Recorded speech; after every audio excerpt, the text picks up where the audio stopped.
So I have two questions. One really quickly. When are we going to take the Cavs super seriously? They right now have a top 5 net rating of all time. At some point, we can't start rehashing the 2023 playoffs.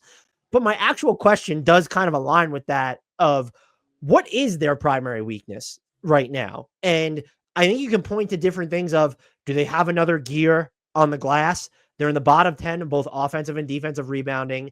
They're in the 35th percentile of offensive rebounding and 37th percentile of defensive rebounding with both of their bigs on the court. That's been basically ingrained into the makeup of this team. You also have opponents are shooting 40% from 3 against the starting 5.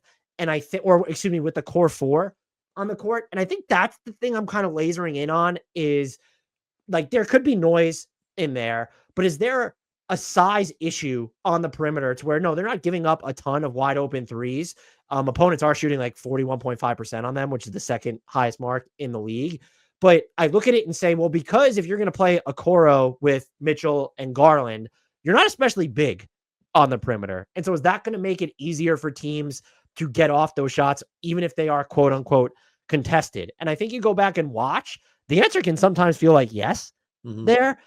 And then the other question I would have too, this again was another team I had trouble settling on. Will Isaac Okoro's 3-point shooting hold into the playoffs? Because this is kind of year 2 of, oh, he's hitting his threes in the regular season. How much does that matter if he's not going to hit him in the playoffs? And that might make the actual question of who is the best. This is the cliche question, but do they have the best possible 5th member to attach to their core 4 to optimize what's going to happen in the playoffs? Where is it Dean Wade? Is it Max Strus? Is it Isaac Okoro? Should it be someone else? You can even get into, and not all of our teams will be as scattered, I promise. It's just this team has been so good. Right. Like the George Niang minutes have been really good this year. Like, do you want an upgrade at that spot, though, headed into the postseason? Will Karis LeVert continue to play this well, especially on defense? And the answer to that might just be yes, because this is year 2 or 3 of him really ratcheting it up. I don't know if you have any thing different to add on them. No, that's real. So I didn't go the direction you did, which is I think makes this interesting. I think it's kind of fascinating to, when you're viewing the Cavs, like obviously their best players are playing great, but it's also the case that like all these guys that you would slot into that 5th spot that are like admittedly imperfect in some way, like whatever it is, or have been viewed that way. Like Dean Wade can do this, and Karis LeVert can do this, and Ty Jerome does this, and Max Strus does this, and Isaac Okoro does this. Like none of them are giving you all of what you want from that spot. So I think the answer to your question is like, no, they don't have the optimal 5th guy, but all these suboptimal 5th guys, and like Jerome doesn't really fit that category, but it ties into these role guys are playing incredibly well and shooting like beyond any expectation. And so it's like, we're not going to get an answer to, do they have the optimal guy?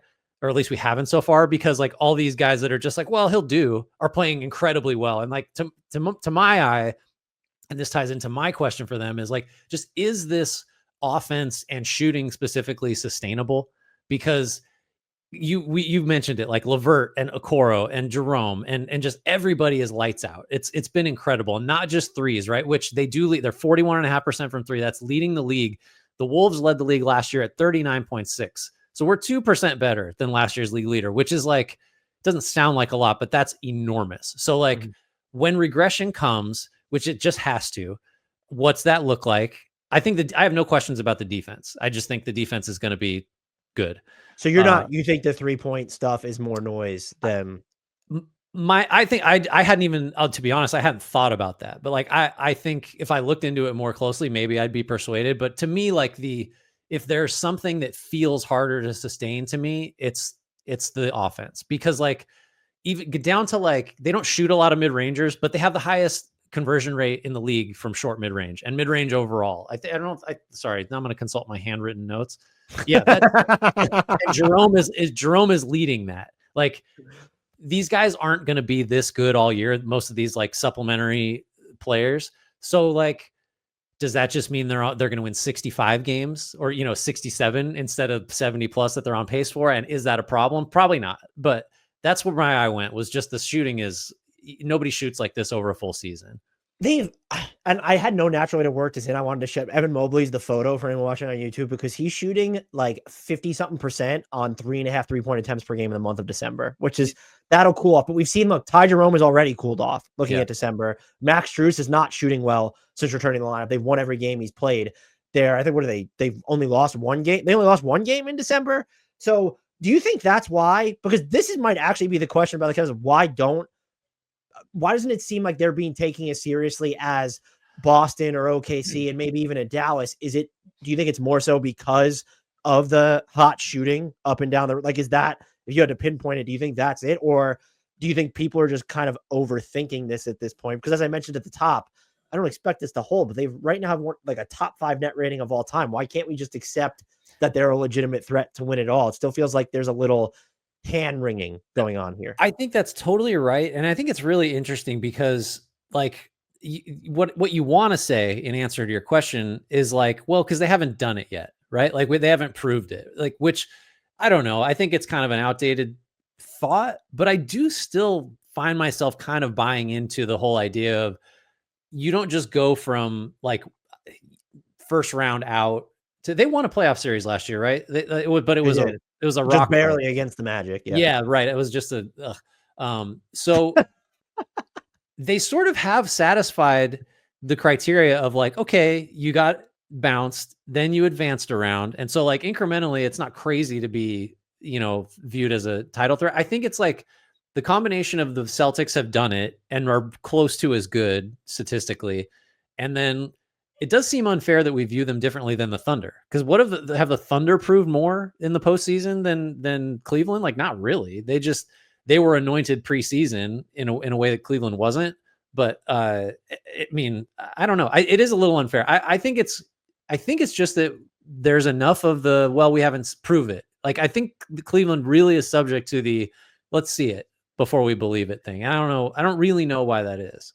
I view them, the first 3 teams, we're about to get to the next one. I view these are the teams that these aren't, we're stretching here. Like these 3 teams to me are caps lock title contenders. Yeah, right. His finishing through contact, I know you have a stat, 90th percentile right now. He's averaging about 3 more drives per game. And the nature of the drives are different. They're just like aggressive is like not, it's like predatory. Like he's hunting contact. And I caught the last game I saw of the Cavs. I caught myself thinking like, cause he did look bigger in the upper body and he would just get a shoulder into guys and put them, too low to contest. And he just dunks now off the dribble all the time. And I started thinking like, is this going to be a thing where he becomes like Giannis and he has like 3 plays a game where he just like doesn't make a move, but just catches the ball close enough to the basket to where he just can go through people to dunk.